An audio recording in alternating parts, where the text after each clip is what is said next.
Welcome to Circuit Valley. I'm Gaurav. This video is the fifth part of an ongoing series about protocol decodation using a digital oscilloscope. In this series of video, I showed you how to decode a digital bus or a protocol using various different type and various different classes of oscilloscopes. Till now, we have covered SPI, I2C, UART and CAN. Now, in this fifth video, we will talk about LIN. LIN is also, just like CAN, another automotive bus. In the situation where CAN doesn't appear to be a viable solution, maybe because of the resource constraints, LIN is used. Today we will try to decode it and take a look how to use oscilloscope to look at the content of LIN. Setup is exactly same. We are using a dedicated FPGA board, which I have showed you in my first video. What is the special feature of those board? That it generates every single protocol signal you can imagine. Right in front of us we have three oscilloscopes. On the right side we have RTB2004 Rodin Swartz, a modern oscilloscope, 300 MHz, 2.5 gigasample per second. In the middle we have a behemoth of oscilloscope, MSO 804A. This is an 8 GHz oscilloscope, top of the line enterprise class of oscilloscope. On the left side we have MDO3000, MDO3054, 500 MHz, 2.5 gigasample per second oscilloscope, my trusty old unit. And there are three different classes of oscilloscopes. We will try to compare how to decode this bus with all three oscilloscopes. First thing I'll show you, this is the LIN output. It is single-ended and just one pin is there. Ground reference is taken from the left side, and this is our board. If you want to know more about this board, then you should watch my first video. There I have described what this board is capable of. So with RTB2004, you see on your screen there is a LIN signal available, and there are at least three different packets currently on the screen. Let me zoom in to show you. I'll be overlaying my web view of my RTB2004 so that you can get a better contrast and better feel of the thing which I'm doing on the oscilloscope, because like this, recording at the oscilloscope screen directly, you will have reflections and everything else, so you will have a web view. So now you see this, there is a LIN signal popping around.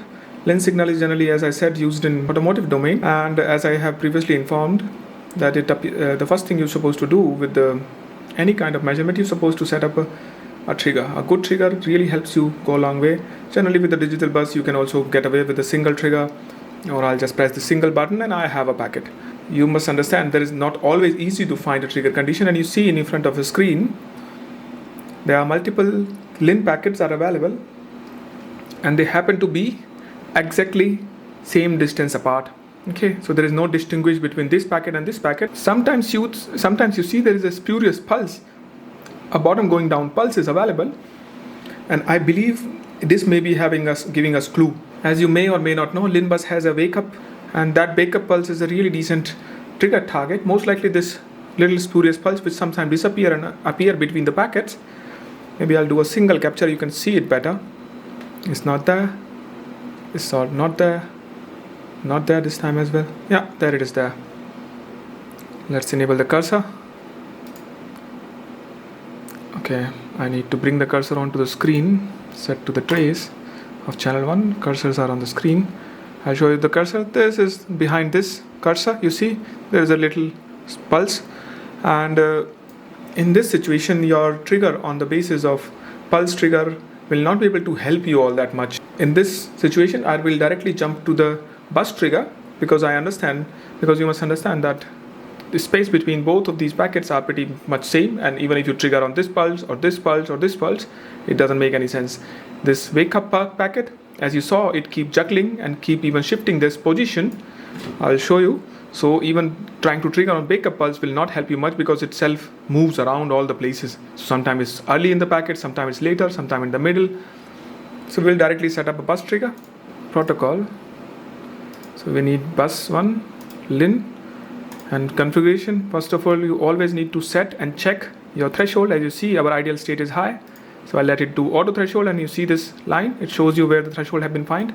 Version 1.0, for now it's okay. I know that this particular board sends version 2 and version 1 packet. We will leave it there. So the baud rate, I know this baud rate of this board is 19.2 kilobit per second. So we'll set that, and we will let it run. Okay, bus is somehow not get enabled because I didn't turn it on. Protocol, decode, LIN. Okay, so you see it happily decodes. It found the break. After that they must be finding the sync, because this weird pattern of 101010, it's a sync, and we found the sync as well. So everything has been found. and everything is available on screen. So now we can set up the trigger.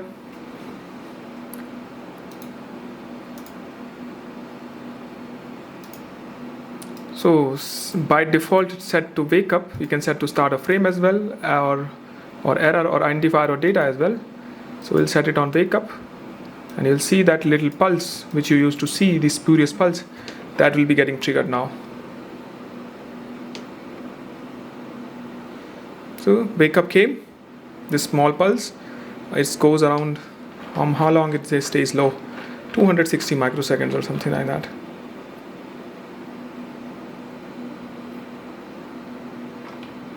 Where's my trigger?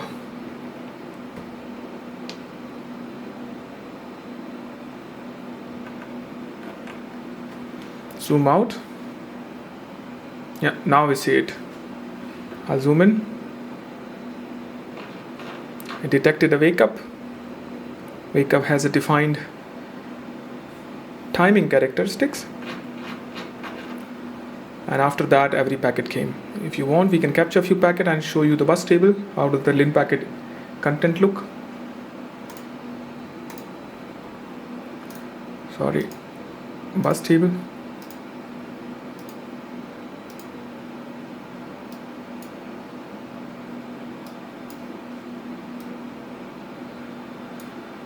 See, sometimes it says check some problems and sometimes it's okay. I believe because this board sends the mix of packet 1 and packet 2 types, or version 1 and version 2 types. So if I set to version 2, some of them are okay, some of them are still bad, because there's a mix of them available. So this may be because of that, or maybe we are not capturing something properly. So that's it with the RTB2004. Now we'll move to my MDO3000. I'll show you the same stuff there. So now we have moved to my MDO3000. You see the same stuff. Right now I'm triggering at edge, and same LIN message keep appearing. There are different type of LIN messages, and sometimes you see that on the screen. There is this wake up pulse also come. Let's quickly go and set up a bus decode for our LIN message. LIN, and define inputs. In channel 1, priority is normal, high priority. Thresholds, we can set the threshold, and the baud rate is already set to 19.2 kilo. Version is set to 2.0. and include parity bit and ID, no, and LIN event table, same stuff. Okay, it is getting decoded. We'll go in there. So you see the break, sync, and every data content which you normally see in there. I will maybe move my bus a little bit down to read better. So now you can see I'll do a single capture because the trigger is not stable. Now we can set our trigger, and we will set our trigger on bus. It already selected the LIN, and go to the setup menu, and we will trigger on LIN, trigger on sync, wake up, wake up frame. We will trigger on wake up, and we will let it go.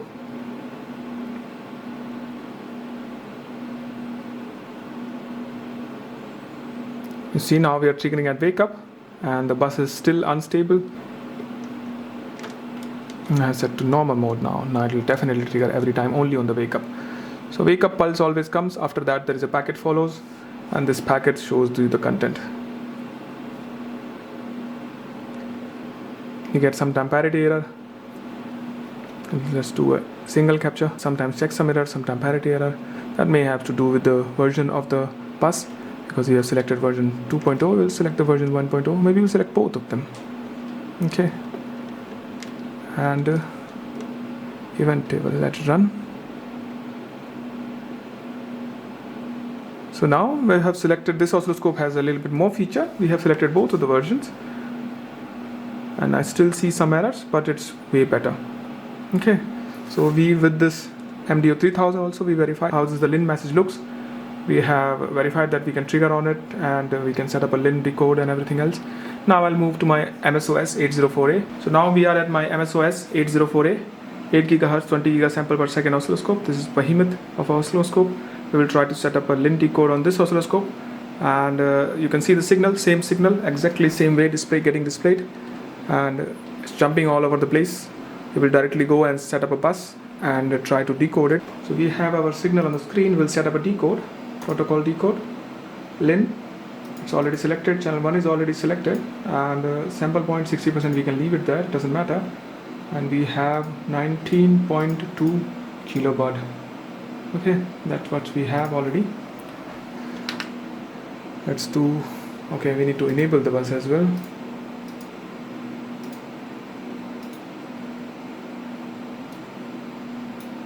And you can look at the packet itself.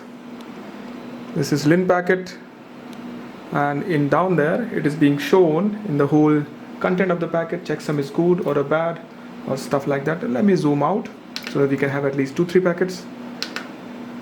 Okay, so now we have one more good LIN packet, and now we have multiple LIN packets which are good. So you can click through and look at every single packet, if it is payload is good, bad, checksum, everything else.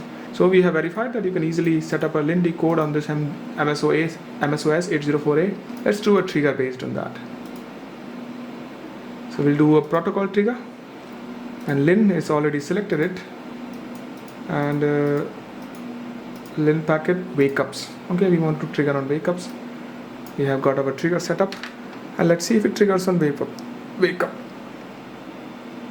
Sometimes you see there are corrupt packets. Sometimes you see there are corrupt packets. Okay, now I have set it triggered, and it must be triggering on wake up.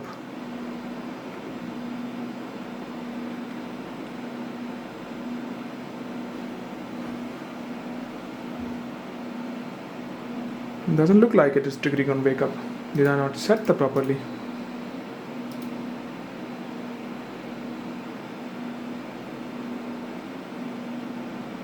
Okay, this may be very well be a bug in the OSC, because I have definitely sure I have set the trigger appropriately, and it's not appears to be triggering on LIN breakup packet.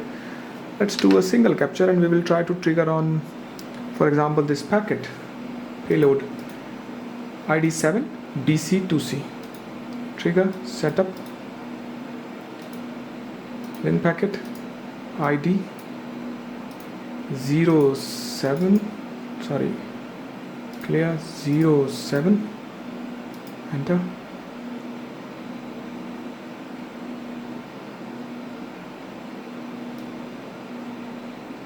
Okay, I will let it run.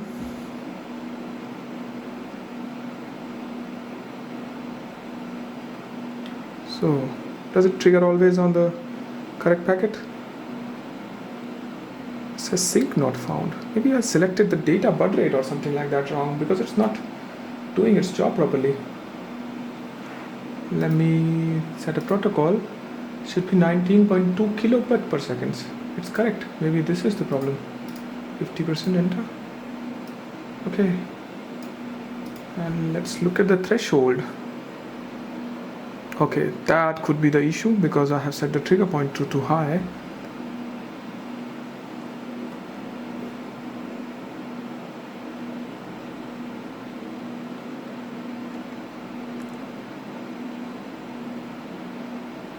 One thing I can always do, if you do not understand what is going on, you can just do auto setup for LIN, and it should now automatically set up whatever you want to do, and it should find everything.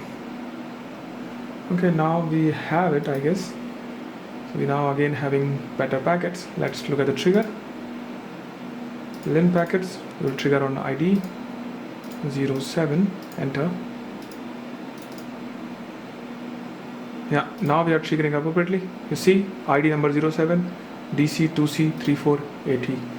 So we are triggering very, very correctly, and this should be an absolute stable trigger. And set up, and now trigger again on wake up, because we see last time we were failed to trigger on wake up. I think I set something incorrect. This is the benefit of having a fancy oscilloscope. It can do many things by itself. We still cannot trigger on wake up, because wake up, you see these pulses are moving here and there, and I am in the triggered menu. It's not like that I'm not in the trigger menu. Wake up, there is no trigger in there. Let's set to some other ID. LIN packet ID, I'll set it to 0B, maybe. I see a 0B packet, and now it should trigger at 0B. and let's see if it is triggering at 0B. I'll go in there. Yeah, so it's triggering at 0B. At least as far as I can see, wake up trigger on this particular expensive oscilloscope, it's not working. Maybe I'm doing something wrong. I'll try to find out. Maybe I can make a follow-up video about that. I think that's it for this video. Till now, in the series of video, we have covered SPI, I2C, UART, CAN, LIN. Next protocol video will be coming very, very soon. So keep watching.